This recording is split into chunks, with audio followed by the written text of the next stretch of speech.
Jacob, but here with Meryl and August. This is the third time I'm Meryl and August is writing travel for Heiden. Hi, Heiden. Heiden's a friend of mine who makes blah blah blah, who makes visual novels and made Dr. Frank.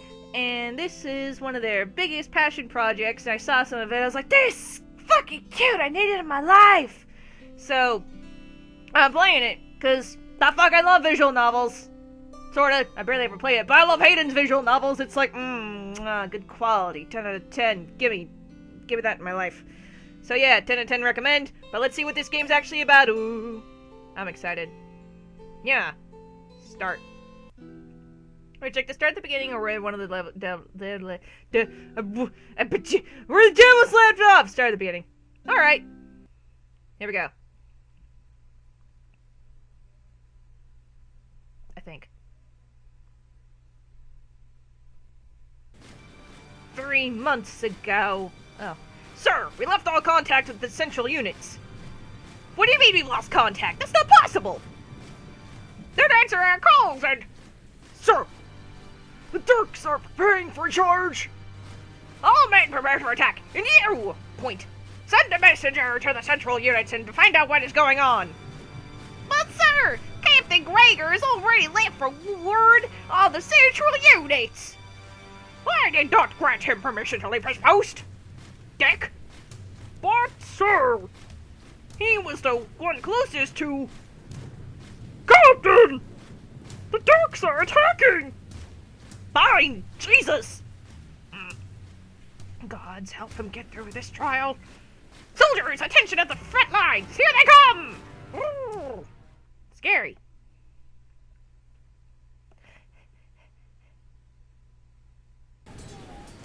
August! August, where are you? What? August! Oh shit. What have you done? What did August do? It's scurry. Yes. Dear friends, you may be shocked and appalled at the bloody start of our little story, but have no fear, for not all stories with grim beginnings end tragically. Thank God. While life seems dark for Gregor and his ill-fated friend August, hundreds of miles away, life is just starting for a certain curious young girl. Yay! But let us not get ahead of ourselves, for this is her story to tell. Oh, what a wonderful world that's out there. Mine, such a beautiful country I live in. The adventure, the mysteries, the excitement. I wonder what amazing journeys must be out there awaiting me. I'm a little girl. Let me stop talking nonsense of it. Mom! What exactly is outside of this town? What people and places exist in mine? If only I could go. If only I didn't fucking talk right. I need to talk right. I have to finish my homework!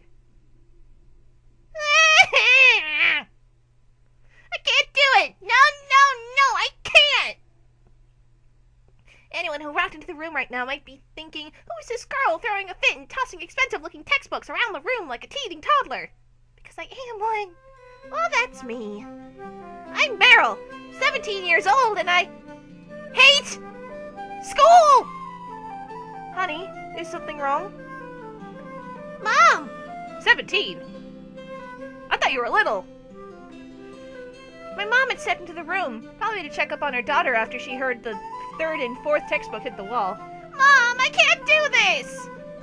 Do what? School! I just don't understand it! My teachers don't believe me when I tell them that I really do study for my tests. They just think I'm lazy. My mom picked up the latest textbook I had flung across the room and quickly glanced through the pages. Maybe math just isn't your strong point? I'm sure if you keep working on it. But it's not just math!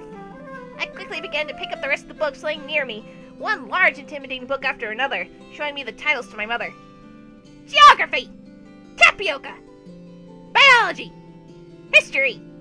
Tapioca. All of it. I don't understand! Why? Why do I need to know all this dumb stuff? Why do I need to memorize random facts about old dead people and weird stuff about chemicals? Well, you know why. You need to do something well on your test so you can qualify for a good job in the future. Ah, so I'll be able to work as an accountant. As a blacksmith? To assist an old fidgety mayor? Why assist the mayor when you could be one? I looked down at my feet. You need to have really good grades to do that. Oh, don't say that, dear. If you work hard enough, you can do anything. My throat closed up and a frown slowly covered my face. I'm gonna fucking cry. Suddenly, my mind flashed to earlier that day when my teacher called me after school to talk to me. The paper they gave me. The paper that was now tucked away in my backpack. Mom! You can be a botanist or a merchant. Oh, or even a mage. And even though it certainly isn't cheap to go to school for magic, you could do it if you really set your heart on it. I remember how much you wanted to be a mage when you were younger. I wanted to be a princess when I was young, Mom. Well, I was talking about realistic jobs. I sighed deeply while gathering my courage. I would have to tell her eventually. Mom, my teacher, she gave me something I have to show you. I hand the paper in my sweating hands. Also, I just noticed little baby Meryl on the corner. Cute. As she took it, I ran out of the room. I didn't have the heart to be there when she read the words. Did you fail? Did you fail? Oh, baby. The words that suggested perhaps Meryl would do better repeating the school year, and the whispers from between the lines, Meryl's future prospects are diminishing. I stepped out into the porch. I wanted to get my mind off of everything. As I looked out into my tiny village, the one I had grown up in, I couldn't see a single building standing there that promised me any sort of viable future. The bakery, the high-class mage's headquarters, even the archery cadet school where so many of my friends have gone after graduating. None of them seemed to offer a future I wanted, or could attain. And then I looked past the village. The treetops had always seemed to invite me. The sense of adventure, the call of the unknown that rang out with every quiet rustle of the leaves. See the line of the sky and the sea, it's blinding. I'd always known what lay out there. School had taught me, of course, how many robbers and thieves were out there. The exact percentage of survival I'd have the moment I stepped out of village land, which is 0.0001. But I'm bad at math, so whatever. But what was the percentage of me finding something new? Of discovering the new and fascinating places? I just really want to get out of there. Anywhere. Away from this town. I was impatient. I'd always thought that I'd simply waited long enough. School would teach me about what laid out there. But amidst the formulas and dates and portraits of all men, I couldn't see it. I couldn't see anything in those dusty old books that showed me what I wanted to see. And through years and years of schooling, my hunger for the unknown still burned. My mother's footsteps interrupted my thoughts. The note was still in her hand. I won't do it, Mom. I've already done it once, and I don't care if it was satisfactory enough for them. I'm not doing it again. She just looked down. Then, what will you do? I'm not sure any place will take you as you are now, Meryl. Then I don't want to work for them either. An idea had always been in the back of my head, but I'd always been afraid to say it out loud. That maybe by having such a thought, I would disappoint someone. But I knew it was time. I knew I finally had to say it. That was my best plan of action. I think I'm going to leave for a while. My mother quickly looked up. I'm going? I just want to get away from all this for a while. On a journey? Yeah, I guess a journey. How did you know? She chuckled. Whoops, that was way too low. You've always been pestering Adrian.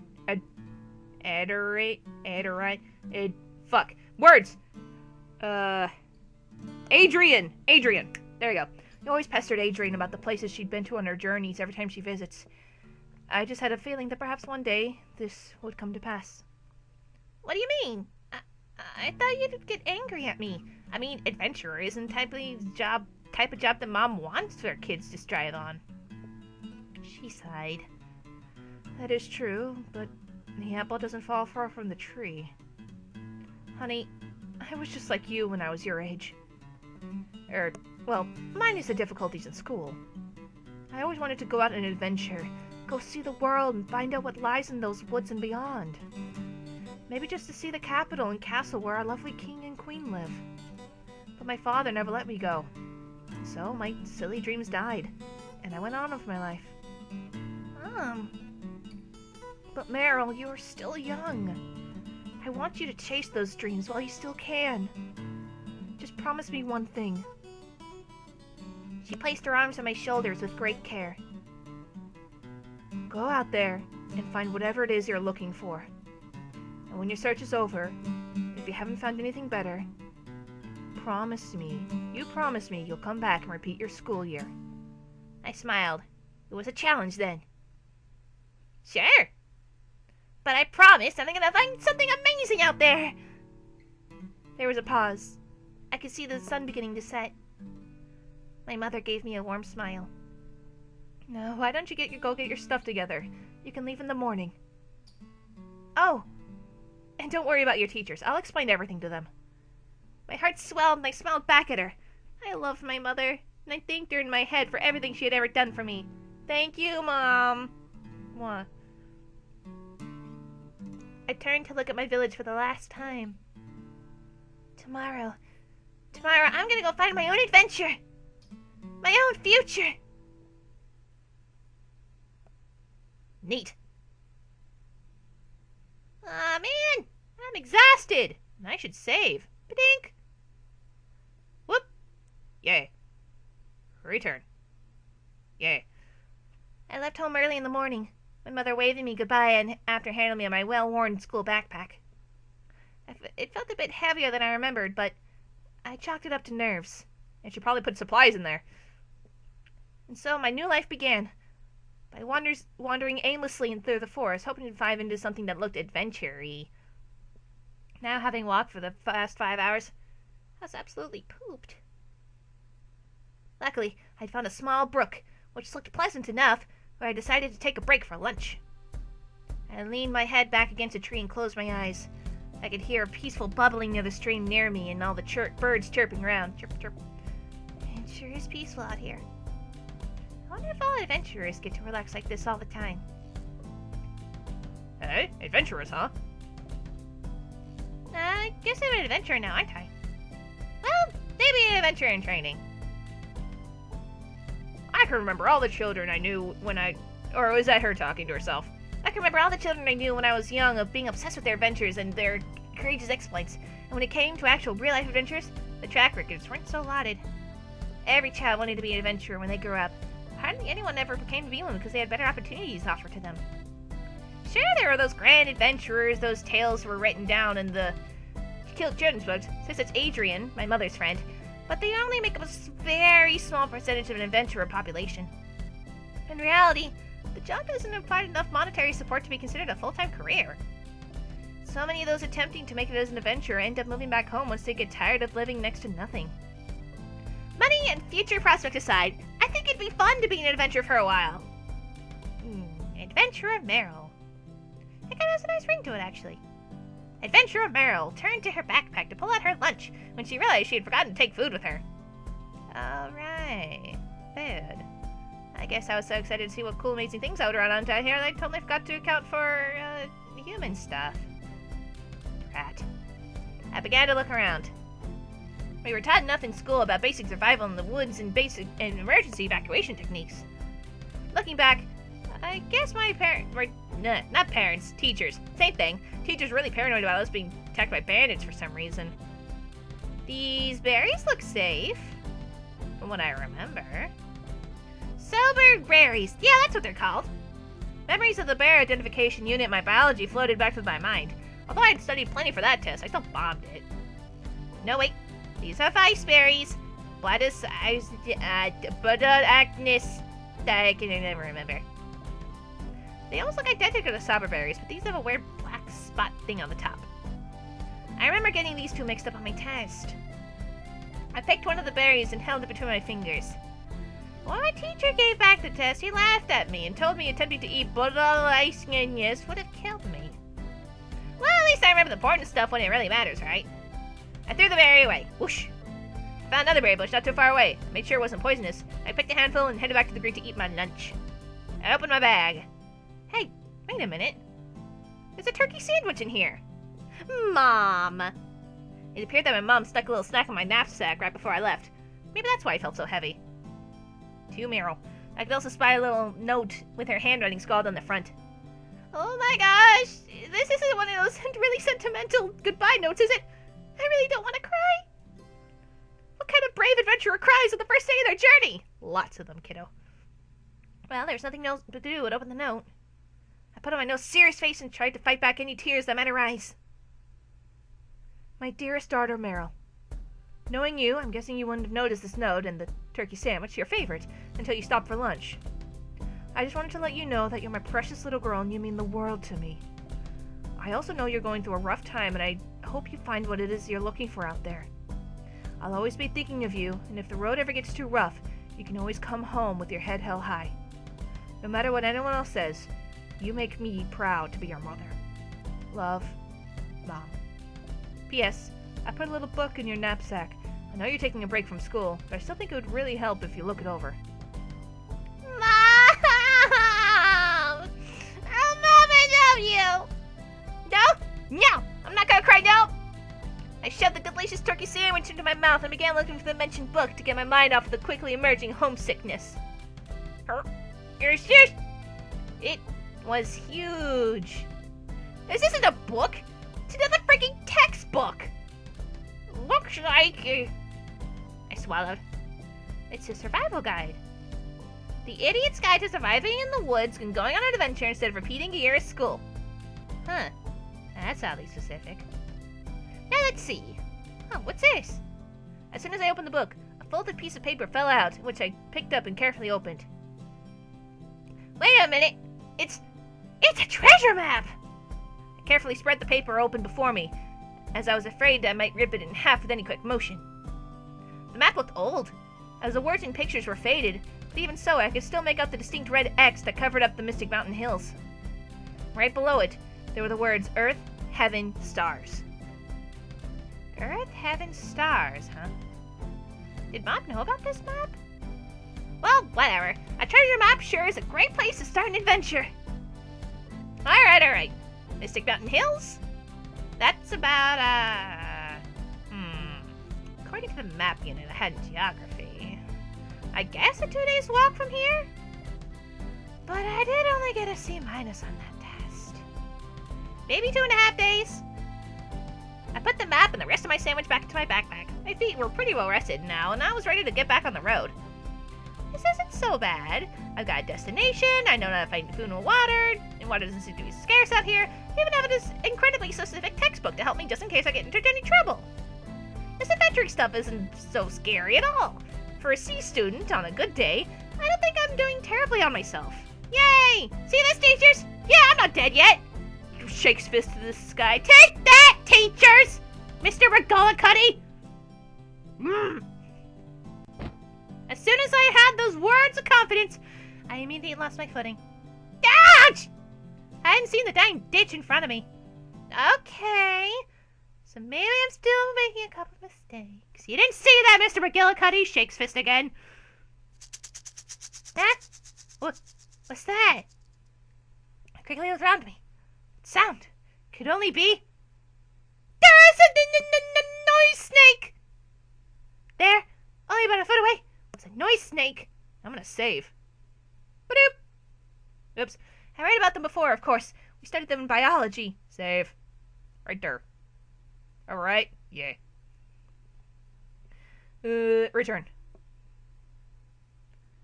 They were a distant relative to the rattlesnake, who both tended to make their homes near bodies of water. But knowing its common habitat isn't exactly going to help me now, is it? I had to think quickly. Okay, I spied a long stick sitting at my leg. Did I want to use that? I remembered Mr. Harper, blah, blah, blah, blah. My survivor teacher mentioned something about sticks, but I couldn't remember exactly what.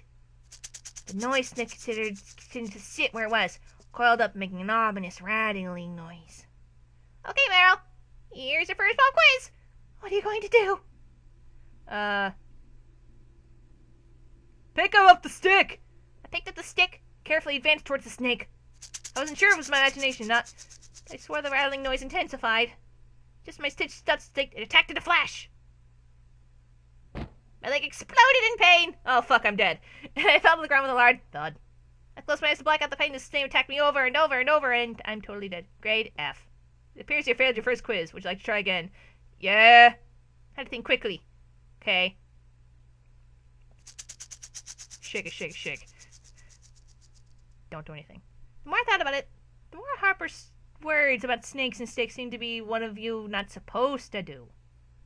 Maybe it was the best plan of action after all. Haha, after I already died once. Sorry, Meryl! Mwah. But what was I supposed to do? Just wait here? I know I did terribly in class, but all I can remember was Mr. Harper telling us to avoid snakes and what to do if you're bitten. Never about what you're supposed to do when a snake is sitting right in front of you and looking all scary and intimidating. Am I not supposed to do anything? The snake had begun to move, but it wasn't moving towards me. It was moving towards the edge of the road. Before I had time to fully comprehend its actions, the snake had retreated into the tall grass. Well, I guess sometimes the best plan of action is no action. With the first menacing boss of my journey defeated, I'm onwards to my next destination. Let's go. Later that night, I was able to gather more berries for dinner, find and collect some water, and now I've even built a little lean-to for myself. Immediately, my lean-to began to sinking dangerously to one side. Well, it's not perfect, but it'll do. I snuggled underneath the blanket that I put into my bag and silently looked up at the stars, the ones I'd always enjoyed looking at in my village. Blah, blah, blah. They were even brighter out here. I smiled. For someone who would have had to repeat a year of school, I felt pretty good about myself. It was weird. I was so used to getting a grade for everything I did, but here, I didn't have a teacher. There was no grades depending on the lean-on above me, or the total pounds and berries I was able to find. It was just a matter if it worked. Was my lean-to functional, or were the berries edible? There were only 2 grades on an adventure like this, useful and useless. It was a bit harsh of a grading system, admittedly, but I think I quite liked it since the results are instant. So, this is what it's like the real world is like, eh? No report cards. Sounds kind of nice, actually. As I watched the peaceful glittering stars from underneath my useful handmade lean-to, I serenely drifted off to sleep. Yay! I had found my way to the Mystic Mountain Hills after 3 days of getting lost, another 3 days of finding my path again, and then again 4 days of getting lost. That's me, trying to get to places without a GPS. Meryl, you and I are the same. But after 10 days, I finally found the Mystic Mountain Hills, the place of the promised treasure. And the place of promised treasure had led me to a cave entrance. Now, if I read this map right, and if this clue means what I think it means, I turned the map around with my hands, squinting my eyes in the hopes of seeing something new detail I'd missed earlier. I do believe my treasure is somewhere in this cave. I began to walk into the cave. Okay, I can do this. Just looking for a treasure chest. Yup, that shouldn't be all that hard to find. Not at all. Internally screaming. The cave was getting so dark, I started having trouble seeing anything. It's times like these that bringing a torch with me or being capable of light magic would have probably been really helpful. I was about to stop and turn back when I spied a light at the far end of the cavern. As I walked closer to investigate, I noticed that someone had hung a series of candles along the wall of the cavern. Does someone actually live here? I became a little nervous. Bandit attack statistics flooded back into my brain. I couldn't lie to myself. I was hardly a fighter. That's why this ain't an RPG. Sure, here I was out on my own adventure, but my survival and self-defense skills relied solely on avoiding conflict. I was hoping that the people who seemed to have made their home out of this dark and dreary cavern shared my pacifist beliefs. Uh-oh. As I turned the corner and spied a group of men around the table, I quickly learned that they did not, in fact, share such thoughts. You're really some, huh? The villagers probably went and called the authorities. Well, we warned them. I guess we need to thin out their ranks a little tonight. Ah, shit! A dagger appeared on the table, and then I knew, right then and there, I was fucked. Gonna save. Boop! Yep. Yep. Okay. A little bit longer. No! Yes. Oh dear. Those guys look pretty tough. I should probably start heading back. I quickly began backing up. When I thought I'd gotten far enough away, I began to sprint. As I passed the last candlestick at the entrance of the cave, the treasure map in my hand started to glow. Well, that usually doesn't happen. The treasure map seemed to be pointing down a separate path in the cave I hadn't noticed before. Wait a minute. Was this passage here before? Should I follow it?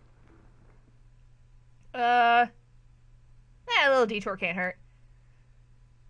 I knew I should have gotten out as fast as I could, but my curiosity was absolutely killing me. Because when a glowing magical map tells you where to go, you should go!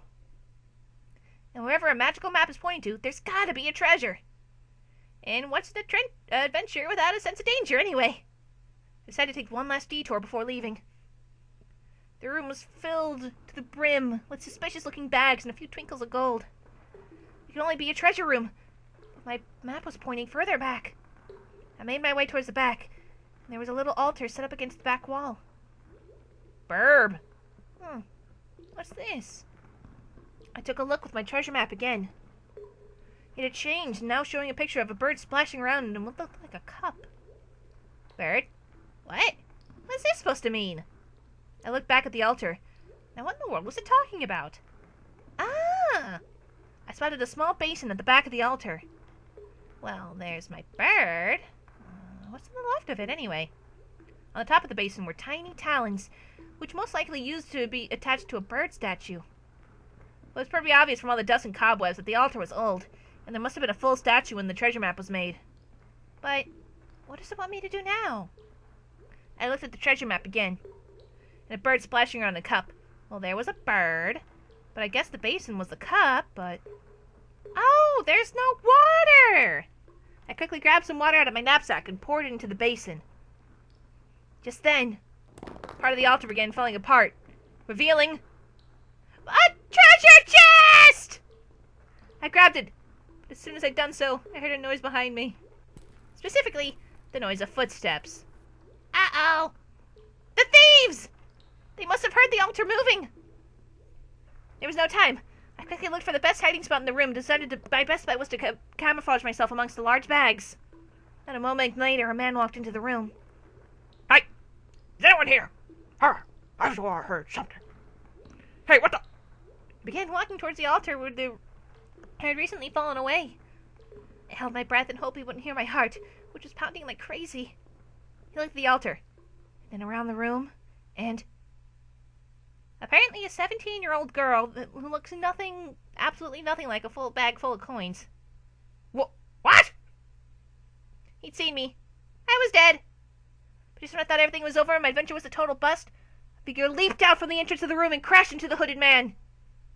A tussle ensued, and I took the opportunity to head for the door. I have no idea what's going on. I'm taking this as my chance to escape. I heard a sickening thud before I was out of the room and into the hallway. A heavy weight was on me, and I hit the floor. The next thing I knew, there was something covering my mouth and a whisper in my ear. I'm really sorry about this. And then... why was I even on this adventure? Sure, okay, I wanted to know what was beyond my little village, but I wasn't sure if I wanted to learn anything else about the outside world if it was filled with bandits and people who tack you to the ground and knock you out without a proper introduction. How rude! I didn't even get to see what was in the treasure chest. Thoughts of disappointment ran through my head as I finally found myself regaining consciousness. I opened my eyes. I noticed I was upside down, and I was something moving to give me nausea. I think we're gonna leave it here, because, hey, I know these two. We're going to go meet the people of the thing. Yay. So, let's save.